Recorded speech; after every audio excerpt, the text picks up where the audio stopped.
हो बेसहारों को सहारा या रसूल अल्लाह, सहारा या रसूल बिस्मिल्लाहिर्रहमानिर्रहीम। लक़द कान लकुम फ़ी रसूलिल्लाहि उस्वतुन हसना। सदक़ल्लाहु मौलानाल अज़ीम व सदक़ रसूलुहुन नबियुल अमीनुल करीम व नहनु अला ज़ालिका लमिन शाहिदीन व शाकिरीन वल्हम्दुलिल्लाहि रब्बिल आलमीन। दुरूशी पढ़ लीजिए। अल्लाहुम्मा सल्लि अला सय्यिदना शफ़ीना हबीबना मौलाना मुहम्मदिन बारिक वसल्लिम सलातम व सलामन अलैका या रसूलल्लाह सल्लल्लाहु अलैहि वसल्लम। एक बार ज़रा जी लगाकर मोहब्बत से पढ़ लीजिए। अल्लाहुम्मा सल्लि अला।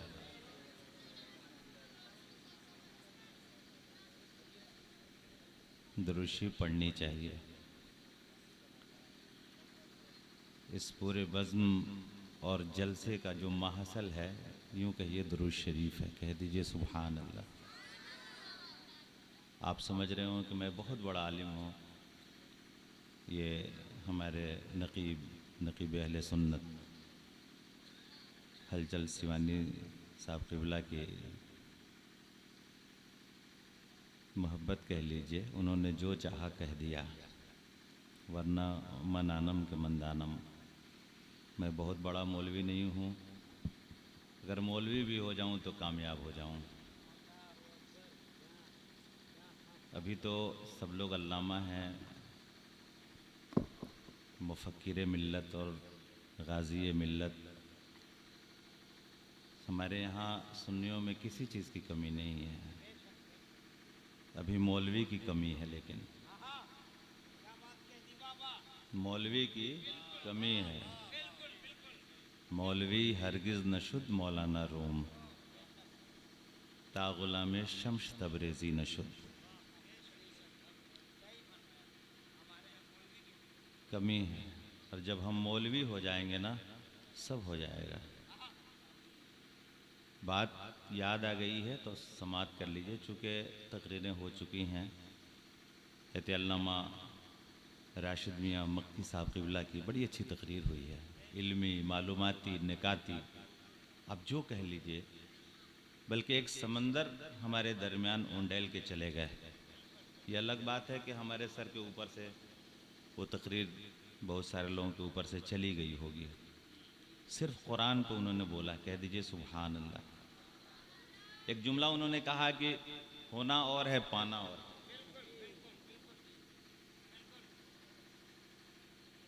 कभी कभी सहाबे कराम जब उनका ऊँट खो जाता तो कुरान खोलते। कह दीजिए सुभान अल्लाह। क्या खोलते? कुरान खोलते और ऊँट का पता चल जाता। होना और है, पाना और है। कुरान पढ़ता सब है, समझता सब नहीं है। और जिसकी जितनी हैसियत है, जितना इल्म है, उतना पाता चला जाता है। मैंने कहा एक फ़कीर जिसकी फ़कीरी का ये आलम कि देखने में फटा हाल, चेहरे पे झुर्रियाँ, बाल उलझे पड़े, चेहरे पे गर्द गुबार अटे हुए थे। लोग उसे दीवाना, पागल और मजनू कहा करते हैं। दरसगाह में गए तो देखा कि पढ़ाया जा रहा है सीरू फिल अर्द। क्या पढ़ाया जा रहा था? सैर करो ज़मीन पर। लेकिन उसका तर्जमा क्या होता है? सैर करो ज़मीन में। फ़ी के माना होता है में, अरबी में। सीरू के माना सैर करना, सैर करो ज़मीन में। लेकिन वो तर्जमा क्या कर रहे थे? सैर करो ज़मीन पर। वो फ़कीर बैठा, एक दीवाना बगल में बैठा था। ऐते मौलाना रूम, जो अपने आप को मौलवी कहते हैं, ये मौलवी उस वक्त तक मौलाना नहीं हो सका जब तक एक फ़कीर की ग़ुलामी में नहीं आ गया। उस वक्त तक आलिम नहीं बन पाया। जब इन्होंने पढ़ाया सीरू फिलर और तर्जमा कर रहे थे, इस फ़कीर को जलाल आया। और उस वक्त की जो किताबें होती थी, कलम से, रोशनाई से लिखे जाते थे। वो सारे नुस्खे बिल्कुल प्रेस से छप के नहीं आते थे। कलमी नुस्खा होता था, कलम से लिखते थे, किताब जमा करते थे और बच्चों को पढ़ाते थे। उस दीवाने ने पूरी किताब इनकी उठाई और ले जाकर सीधे भागता भागता कुएं में डाल दिया। कहते मौलाना रूम पीछे पीछे दौड़े जा रहे, बचाओ बचाओ, ये तो किताब लेके जा रहा है, पागल आदमी क्या करेगा। और ले जाके सीधे कहाँ डाल दिया? कुएं में डाल दिया। आप ही बताइए, रोशनाई से लिखी हुई किताब अब बाकी रहेगी? जब कुएं में डाल दिया सब पानी में खत्म। वो भी कागज और रोशनाई का मसला है। यहाँ प्रेस का मामला रहता है, निकाल लो सुखा के काम चल जाएगा। जब ये पढ़ा रहे थे तो उस फकीर ने कहा था, ये चीज ये क्या है? तो हजरत मौलाना रूम ने फरमाया, ये मेरा काल है, तुम नहीं समझ सकते हो। ये मेरा काल अस्त, ये मेरा काल है, तुम नहीं समझ सकते। अच्छा मैं नहीं समझ सकता। किताब उठाई, लिए सीधे कुएं में। अब जब पीछे पीछे गए और जब कुएं में डाल दिया तो अब सीना पीट के रह गए, सर पकड़ लिया। का पूरी जिंदगी की कमाई बर्बाद हो गई। उन्होंने पूछा, तुमने ये क्या किया? तो उस फकीर ने कहा, वो तेरा काल था, ये मेरा हाल है। देख अब क्या है। सर पकड़ के बैठ गए। कहा अब तो कुछ बचा नहीं। कहा कुछ नहीं बचा। कहा कुछ नहीं बचा, अब तो रोशनाई और कलम, ये कागज। हाल ये है कि पानी में जाने के बाद सब खत्म। हज़रात अल्लामा मौलाना फहामा सब कुछ बनते हैं। मैंने उस दौर के उस मौलवी को देखा, कह दो सुभान अल्लाह। आज आलिम है, 2 लाइन लिखने के लिए हम मजबूर हैं, परेशान हैं, नहीं लिख पाते हैं। उनकी किताबें देखिए, उनके सारी चीजें जमा करके जो इल्म की रोशनी उन्होंने फैलाई, आज पूरी दुनिया उस रोशनी में नहा रही है। आज आलिम लोग नाश कर रहे हैं, आज उन्हीं की बातों को पढ़ करके पढ़ा रहे हैं और उन्हीं के अक़वाल को लिख कर पढ़ करके पूरी कौम को आलिम बना रहे हैं। उस दीवाने ने कहा, क्यों सर पकड़ लिया? कहा इसकी क्या जरूरत? कहा अब तो सब कुछ खत्म, अब करें तो क्या करें, तुम तो सब बर्बाद कर दिया, पूरी जिंदगी की कमाई खत्म कर दी। उस दीवाने ने हाथ डाला और पूरी किताब कुएं से निकाल कर बाहर रख दिया। कहते मौलाना रूम देखते हैं कि किताब के ऊपर एक कतरा पानी तक नहीं है, कह दो सुभान अल्लाह। एक कतरा पानी तक नहीं है, जबकि मुकम्मल किताबें कुएं में डाल दिया था। और जब निकाला तो सारी किताबें सूखी हुई थी।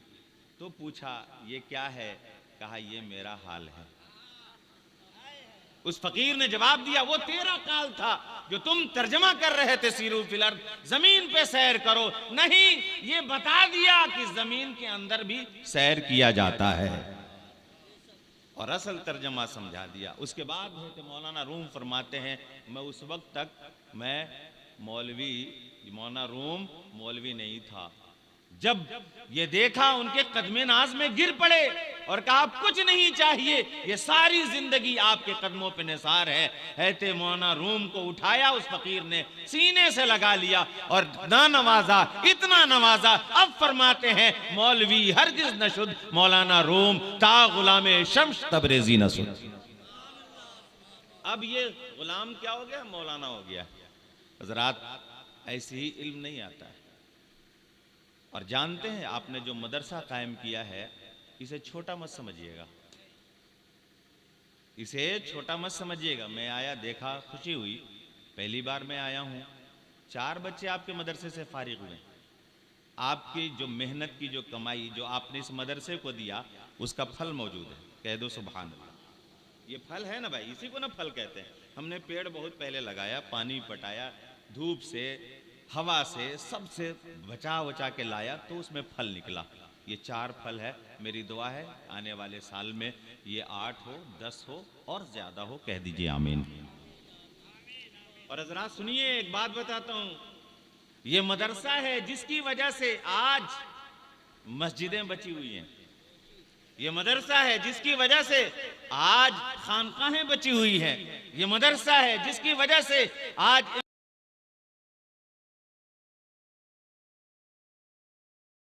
कह दो सुभान अल्लाह। अगर ये मदरसा नहीं होता, इमाम कहाँ से लाइएगा? जरा बोलिए ना। मुफ्ती कहाँ से लाइएगा? काजी कहाँ से लाइएगा? इमाम कहाँ से लाइएगा? पीर साहब कहाँ से लाइएगा?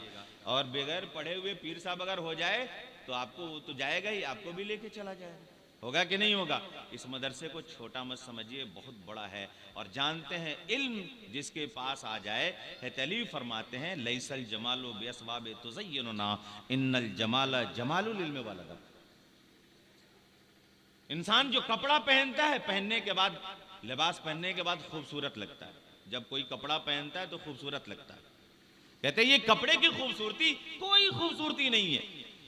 असल खूबसूरती क्या है? जिसके पास इल्म आ जाए, अदब आ जाए, वही खूबसूरत है। जिसके पास इल्म आ जाए, अदब आ जाए, वही खूबसूरत है। काला कलौठा डीएम आ जाए, गोरे खड़े हो जाएंगे। अगर आपका डिस्ट्रिक्ट मजिस्ट्रेट अगर काला ही हो आ जाए, सब गोरे खड़े हो जाएंगे। अगर यही चीजें होती, जो गोरा हो वही सबसे बेहतर है, वही सबसे खूबसूरत है। नहीं, जिसके पास इल्म आ जाए वही खूबसूरत है और वही सबसे बड़ा है कि नहीं? जरा बोली। और जानते हैं एक जगह और है, तहलीफ फरमाते हैं, मैं इल्म की अहमियत समझा रहा हूं। इल्म इसीलिए अपने बच्चों को पढ़ाइए। और आगे फरमाते हैं लैसल यतीम कद माता वालिदु, जिसके वालिद मर जाएं, वालिदैन मर जाएं, दुनिया से चले जाएं, वो यतीम नहीं होता है। हमारे यहाँ होता है ना, बाप मर गया तो लोग कहते हैं यतीम हो गया। वो यतीम नहीं है। तहली फरमाते वो यतीम नहीं है। असल यतीम कौन है? जिसके पास इल्म नहीं है, अदब नहीं है, वही सबसे बड़ा यतीम है। और जिसके पास इल्म आ जाए तो दोस्तों वो यतीमों का तो मदावा करता है, वो यतीमों का दोस्तों आका बन जाता है। उसका तो हाल ये है कि उसके साये में जो चला जाए वो भी सैराब हो जाता है। जो इल्म की रोशनी में आ जाता है उसका दिल भी रोशन होता है, और वो जहां जाता है हर जगह रोशनी बांटता नजर आता है। आज एक बार, आज तो मदरसा है, आज दारुल है, आज स्कूल है, कॉलेज है, यूनिवर्सिटी है। 200-250 साल पहले आप चले जाओ, कोई मदरसा हो 200 साल पुराना तो बताइए। मैंने कहा ये इल्म वाले, ये अल्लाह वाले जहां बैठ गए वहीं इल्म बांटा है और वहीं सीने से लगा करके आलिम बना दिया है। अब हाल ये है, ये जहां गया है वहीं पे इल्म बांटता नजर आया। एक चिराग जलाया और उस चिराग से न जाने कितने चिराग जले। और दोस्तों आज ये मदरसा आपके यहाँ रोशनी फैला रहा है। सिर्फ ये नहीं कि आपका इलाका रोशन, बल्कि ये बच्चे जहां जहां जाएंगे वहां वहां इल्म बांटते नजर आएंगे। असल तो काम यही होता है। तो आपने बहुत बड़ा काम किया है, और आपके काम की अगर हम खूबियां गिनाएं तो गिना नहीं सकते हैं। आपने अगर 10 रुपया दिया, कितना कामयाब है वो 10 रुपया।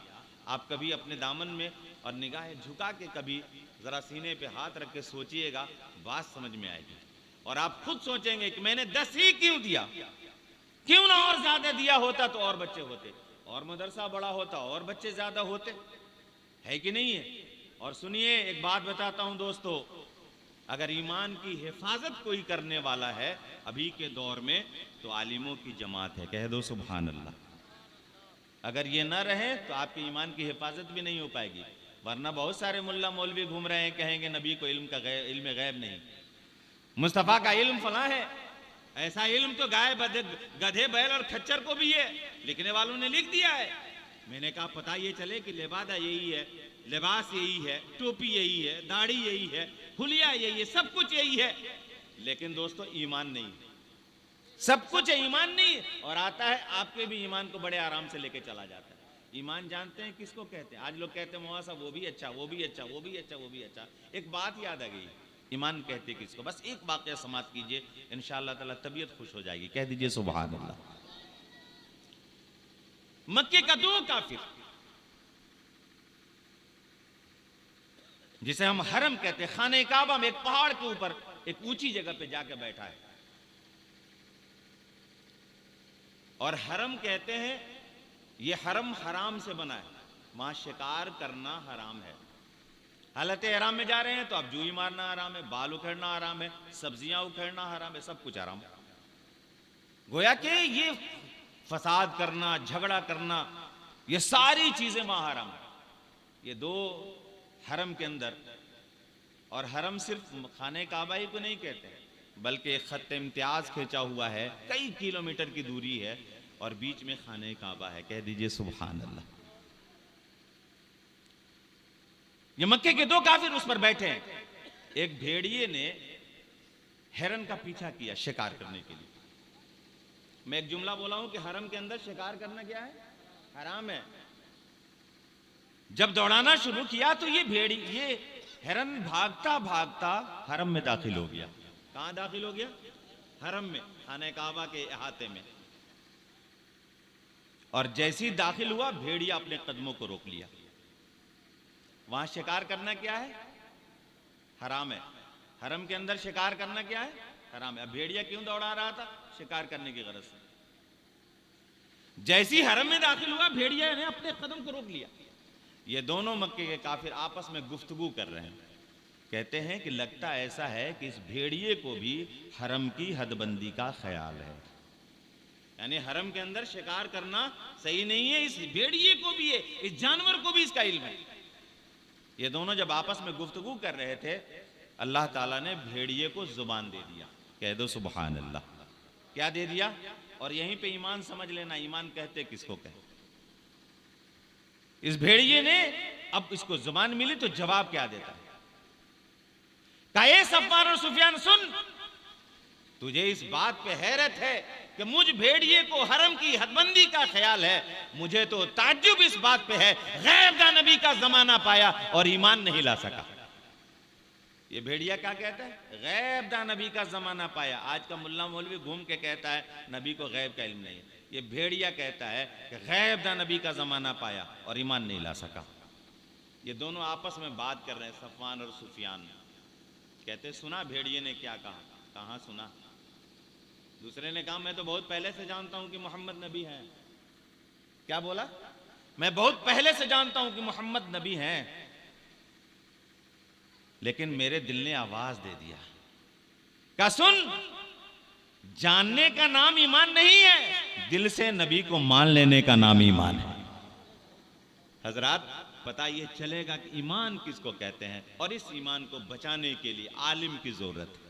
इस ईमान की हिफाजत के लिए हमारे यहाँ दरसगाह होने की जरूरत है। इस चीज को बचाने के लिए जो हमारे पास ईमान है, जिसकी दौलत अगर रही, गुनहगार सही, बदकार से है सही, लेकिन अगर खात्मा ईमान पे हो गया तो हम जन्नत के हकदार हैं। कह दो सुभान अल्लाह। तो हजरात, इस दारुल को, इस मदरसे को छोटा सा मत समझिए। आपने जो ताउन किया, मजीद करने की ज़रूरत है ताकि और बड़ा हो, और बच्चे पढ़ के जाएं, और आपके मदरसे के लिए, आपके इमामत के लिए, आपकी मस्जिद के लिए, आपकी खानकाहों के लिए जब इस तरह के आलिम और हाफिज मिलेंगे, जहाँ जा कर के अपने इल्म से दूसरों को रोशनास कराएंगे, वह अब पता ये चलेगा कि एक रोशनी, एक चिराग से न जाने कितने दिल रोशन होंगे, हम और आप नहीं बता सकते। और ये तो सदक़े जारिया है। कह दो ना सुभान अल्लाह। ये वो पढ़ाया, उसको वो पढ़ाया, उसका शागिर्द उसको पढ़ाया, क़यामत तक उसको सवाब। मैंने कहा हाफिज साहब, आज ये सदक़े जारिया करके जा रहे हैं। आज इनका शागिर्द है, वो दूसरे को शागिर्द बनाएगा, वो तीसरे को बनाएगा, वो चौथे को बनाएगा।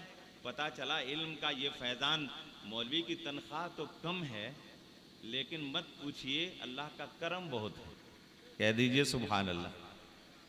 हमारी कौम ने भी ये समझ लिया, मौला साहब सिर्फ आप करम पे रहिए, हमारे करम पे मत रहिए। हमें ज़रूरत है कि अपने आलिमों की हम कदर करें, उनकी अहमियत को समझें और मदरसे की अहमियत को समझें। इंशाअल्लाह ताला हमें उम्मीद है हम जब समझ जाएंगे तो हम कामयाब होंगे। अभी एक पैगाम चतुर्वेदी साहब ने दिया, आखिर में एक अच्छा पैगाम दिया है, पढ़ाइए। इल्म सिखाना हमारे ऊपर ये फ़र्ज़ है। मेरे सरकार ने फरमाया तलबुल इल्म फ़रीज़तुन अला कुल्ले मुस्लिमिन व मुस्लिमा। हर मुसलमान और मर्द और औरत को इल्म का सीखना फ़र्ज़ है, वाजिब नहीं है, सुन्नत नहीं है, फ़र्ज़ है। लेकिन आज हमने इल्म को छोड़ दिया है, आज हम परेशान हैं। मेरे सरकार के इस हदीस पाक पे अगर हम अमल कर लें तो हमारा बच्चा कामयाब होगा। जब इल्म वाला हो जाएगा तो यकीनन हम ही कामयाब हैं। हमारे ही कदमों के नीचे सारी चीज़ें होंगी। अल्लाह ताला से दुआ है कि मौला ताला हमें बोलने से ज़्यादा उसमें अमल करने की तौफीक अता फरमाए।